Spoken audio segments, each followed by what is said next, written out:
ছেলেরা যদি 4টা বিয়ে করতে পারে তাহলে মেয়েদেরও 4টা কেন, মেয়েরা আরো বেশি করবে, কারণ মেয়েদের এনার্জি অলওয়েজ বেশি থাকে। ছেলেরা যদি 4টা বিয়ে করতে পারে তাহলে মেয়েরা পারবে না কেন?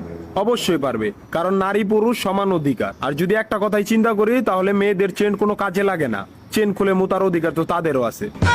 মালে আসেন, একটা চাবি দিয়া যদি 4টা তালা খোলা যায় ওটাকে বলা হয় মাস্টার কি, আর একটা তালা যদি 4টা চাবিতেই খুলে সেটাকে বলা হয় কি। ধরেন আপনি 4টা ইঁদুর পালেন, আপনার কাছে গর্ত আছে একটা, বাহিরে অনেক বৃষ্টি, বুঝেনি তো ওয়েদার ডিমান্ড। এখন 4টা ইঁদুরের একসাথে গর্তে ঢুকতে হবে, তখন আপনি কি করবেন? ধরলাম উপরে নিচে মিলাই আরো 2টা আছে, হ্যাঁ, তাহলে 4 নাম্বার ইঁদুরটা কই যাবো? কানের ফুটা দা না নাকের ফুটা দিয়া?